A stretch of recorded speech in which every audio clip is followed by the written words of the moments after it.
You are looking at one of the most iconic cars of all time.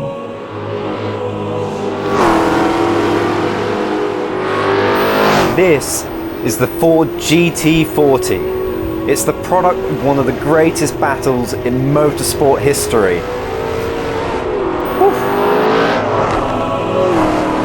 You see, in the 1960s, Ford realized that they would sell a lot more cars if they were more successful on the racetrack. Ford also knew that if you wanted to rule in motorsport, there was only one race that mattered. The toughest and most dangerous of them all. The 24 Hours of Le Mans.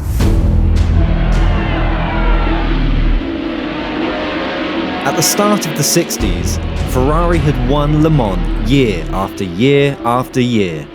They were the Goliath that Ford needed to topple, but Ford had no idea how to win at Le Mans.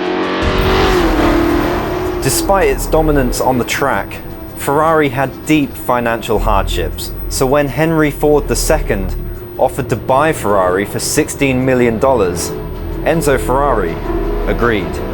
On May 21st, 1963, Ford executives arrived in Maranello to sign the deal.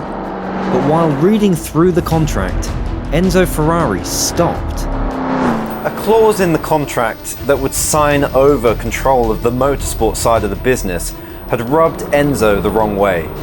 He fired off a tirade of abuse in Italian, turned to his lawyer and said, "Let's go and eat."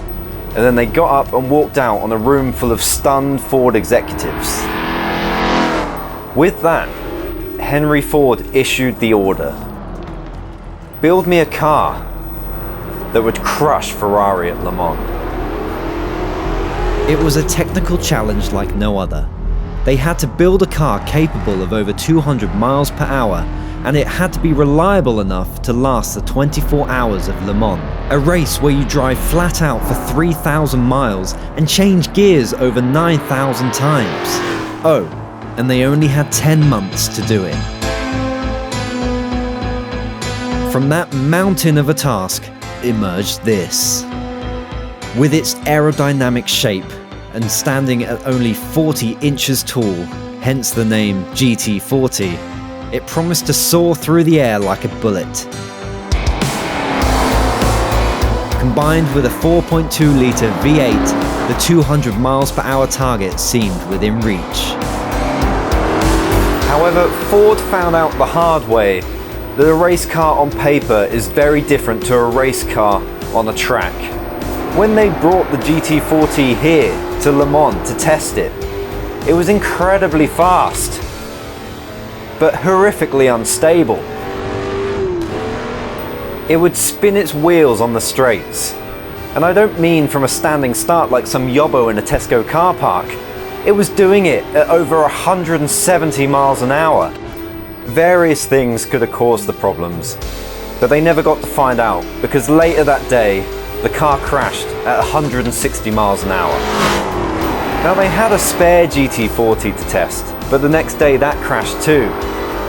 Le Mans was only 2 months away. Ford somehow managed to sort themselves out and entered 3 cars into the 1964 race, but neither of the cars finished. They either broke down or caught fire, leaving Ferrari to win yet again. Henry Ford promised that they would be back a year later to take on Ferrari once again. He turned to an American motorsport legend, Carroll Shelby. Shelby was a chicken farmer from Texas, but he'd also racked up countless victories as a driver and team owner.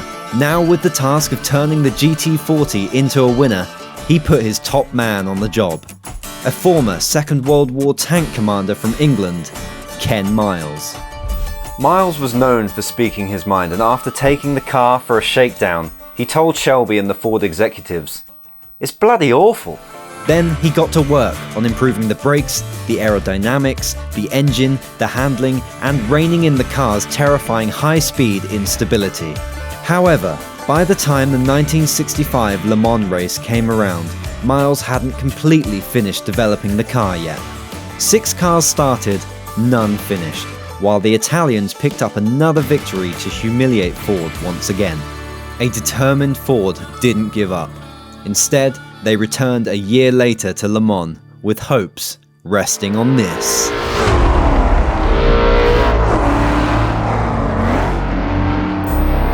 Oh, this is very special. This is probably the most famous GT40 on the planet.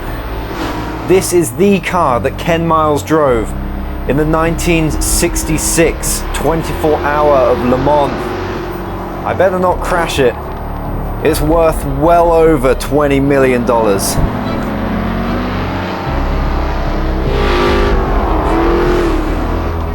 Oh.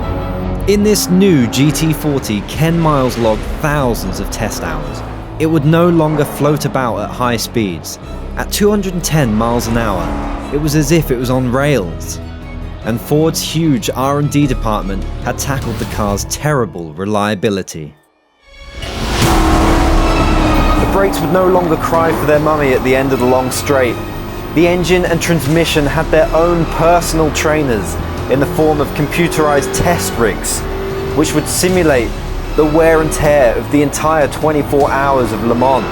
This kind of stuff is standard practice in motorsport today, but in 1966, this was state of the art.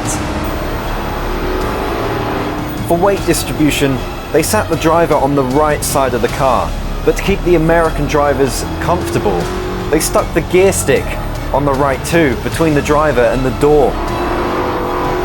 They were leaving nothing to chance. But neither was the enemy. In Italy, Ferrari had produced this. Called the P3, it looked more like a rocket than the GT40 did. It was lighter, and at 37 inches tall, it was even lower. Surely, it was the faster car.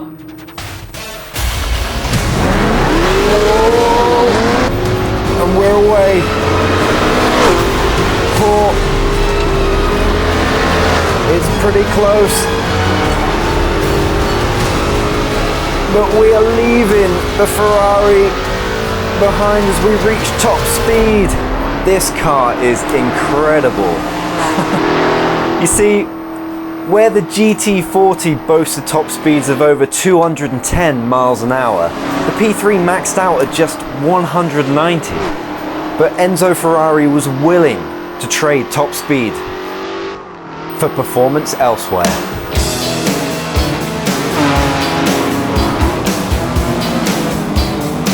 The Ferrari was lighter, more agile, meaning it could make up the difference in the corners and the braking zones. It also meant that it wouldn't need to stop for fuel as often.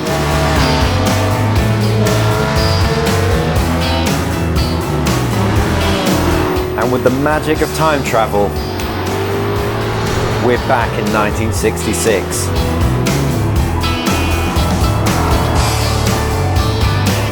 At the 1966 24 Hours of Le Mans, Ford arrived with 8 cars and an army of world-class drivers to take the fight to the Italians, including Ken Miles himself in this very car.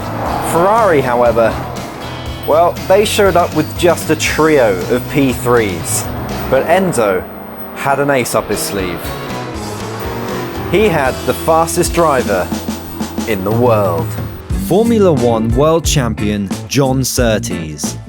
The plan was set. The Ferraris would use Surtees as the hare to bait Ford into pushing as hard as they could for as long as they could until they forced a mistake from the Americans. But as the start of the race approached, it was revealed that Surtees would no longer be driving.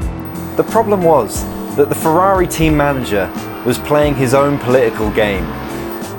He didn't particularly like Surtees, and he nominated another driver to start the race, even though Surtees was obviously the fastest man there. Furious, John Surtees quit and stormed off to have it out with Enzo. With Surtees gone, the Fords stormed qualifying and put 4 of their cars at the front of the grid. And as Henry Ford II dropped the flag to start the race, he was hoping the time had come to serve his revenge on Ferrari.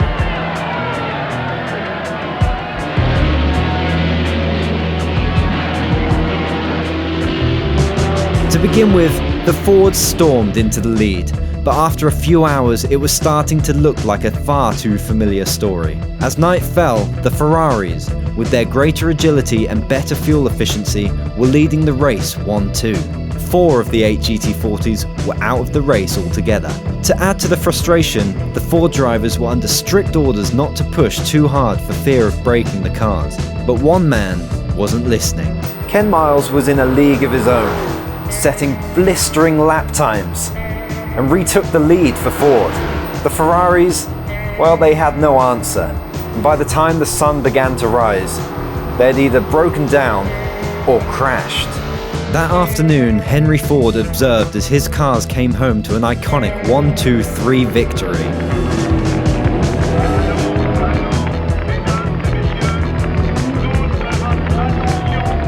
Ford would go on to win the next 4 Le Mans, but the man who had driven this car across the line in 1966 and contributed so much to the team wouldn't get to see those triumphs.